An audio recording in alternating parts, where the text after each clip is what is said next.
sometimes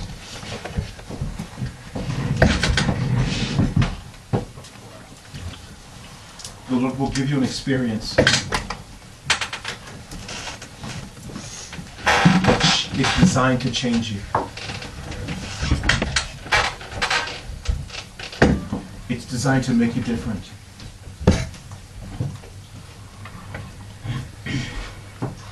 It's designed to ensure that you're never the same. These occurrences, sometimes they happen once in a lifetime.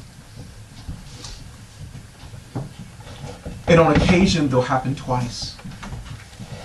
Maybe even 3 times. But what I find is the reason why they happen again is because you get to the place where you understand the value of it having happened the first time. It's not something that you think was random. It's something that you begin to acknowledge as being purposed. It's not something that you wonder what it was. It's something that you acknowledge who it was. And because you know it was God, it had to be God. It had to be God. The event might have seemed like it was bad, but when you know who God is, there is nothing that could ever happen in your life that's bad. Because everything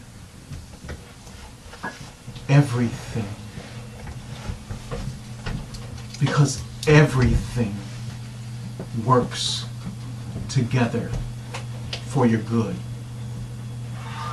It doesn't do that because we're silly. It doesn't do that because we're naive.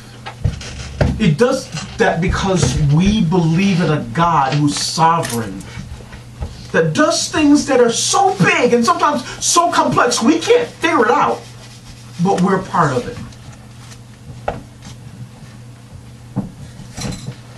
Make no mistake, you're not a mistake.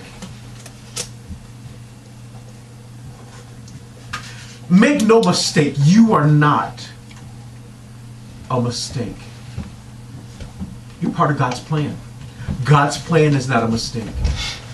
It may look like it shouldn't have happened. It may look like it should have went another way, but it didn't. And it didn't for a reason, and for a purpose, and for a plan.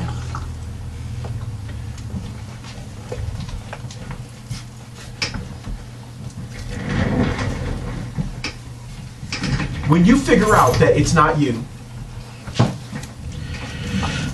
that it's God, things will start getting easier for you, for your life. Things will start getting, the burden of responsibility comes off of you.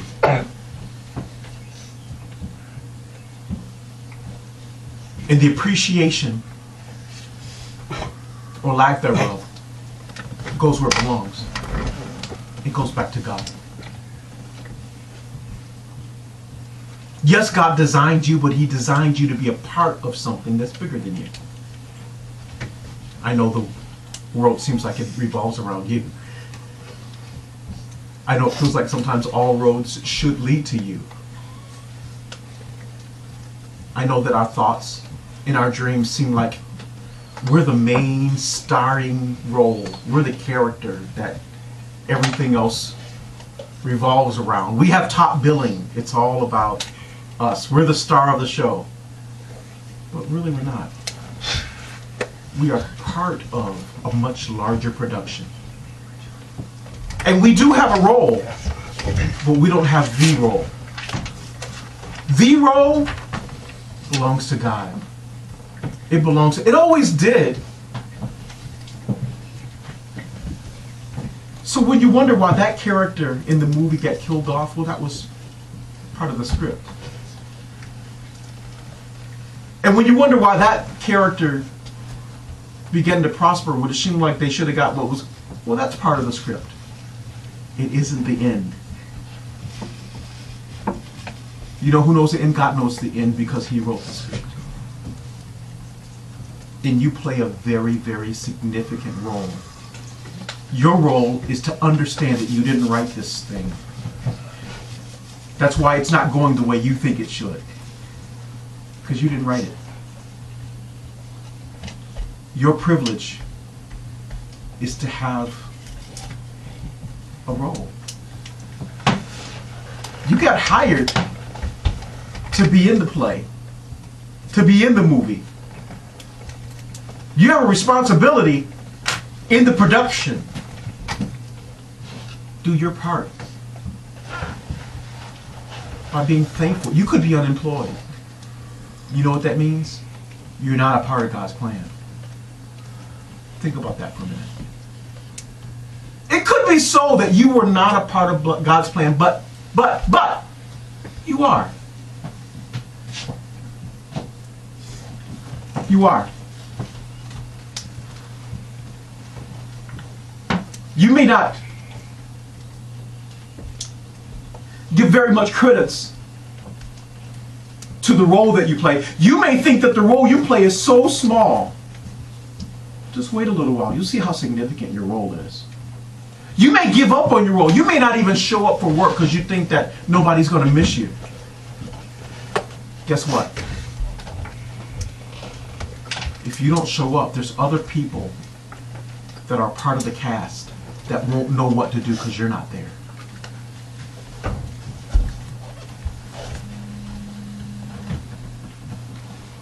You don't know how many people God intertwines and interweaves your role in His script to effect.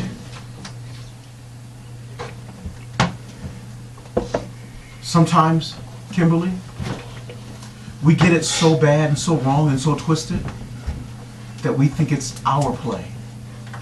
We say, this is my life. I need to take control of my life. All life belongs to God.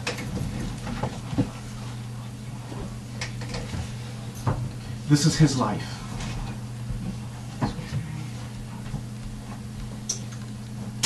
It's His. It's in you, but it's His. You possess it, but He owns it.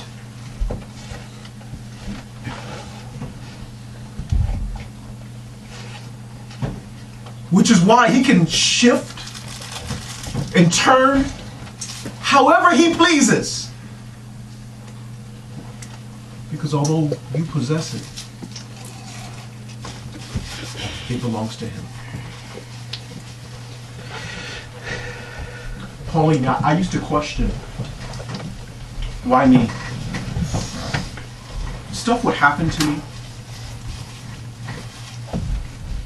I wouldn't understand. Still happens. And I still don't understand. 85-90% of it. What I no longer do is I no longer stop at not knowing or understanding. When God shows me things, I honor God by thanking Him. I don't know why you're showing me what you're showing me, but I know it's you. I'm not sitting around saying, well, I wonder where this came from. I wonder why I'm seeing this. Do you not know?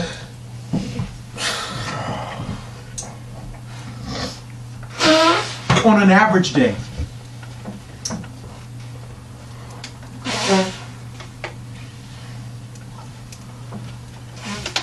Noah, I see things that I can't tell most people about because they wouldn't believe me.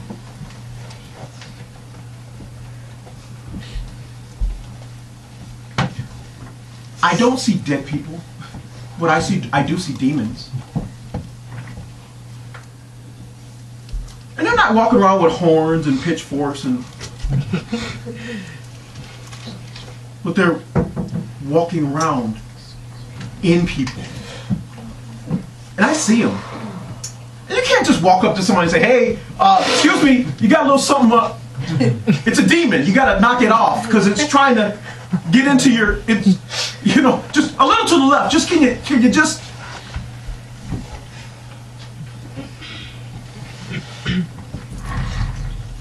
People would think I'm crazy. You know what I figured out, Chris? I'm not the one. Right. But I did figure out I can't tell everybody everything that I see. I also see God opening up doors. I see the future of a thing sometimes happening before it happens. And I figured out I can't tell that to people too. Or either. Because I don't know what it is about the nature of man. Because if you tell a person something's good, it's going to happen, they just sit back and wait for it to happen. God doesn't want us to sit back and wait. He wants us to keep working. He wants us to be busy doing the kinds of things so when it happens, we're in a place to receive it. We go sitting down on God. He says, no, I can't do it. You were doing good, but then you just got lazy. You got unfocused. Now I can't bless you with what I was going to bless you with because you were in a place, watch this, surrounded by the enemy. Amen. Who said amen? Right here. Right behind you. You were in a place where you were surrounded by the enemy. That's the perfect place for God to bless you. You know why? Because everybody's going to see. All of the naysayers, all the gainsayers, all of the people, you know what? They get so close and you get so surrounded and it feels like they're suffocating. It feels like they're caving in. It feels like I got no way out. Watch God and what he does. He will bless you in the midst of the adversary.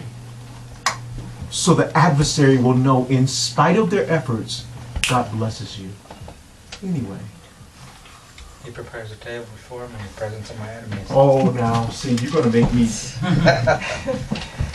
Amen. This is how God does it. I don't know why he does it. This is God's motive. It's how he operates. And if you're uncomfortable, you're about to be blessed. Don't go find comfort. Comfort is coming. Tell somebody, say comfort's coming. Comfort's coming.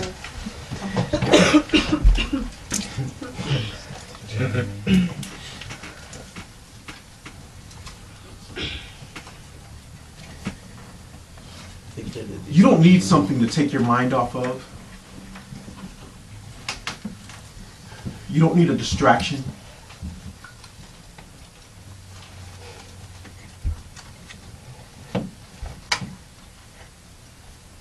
You don't need a vacation. You need to look to the hills because help is coming. Look up. Take your face and quit looking down. Stop it.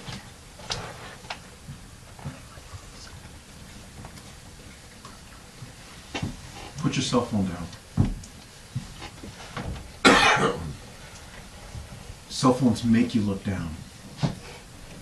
It's a distraction. Cell phones keep you from looking up.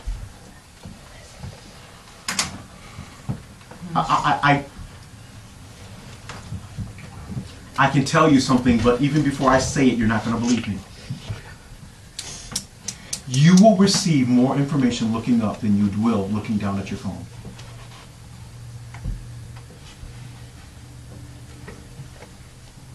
The social media that your phone connects you to is not half as informative as the God that sits in heaven waiting to connect with you.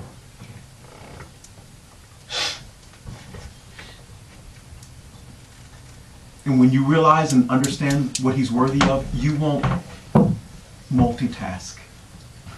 You give him your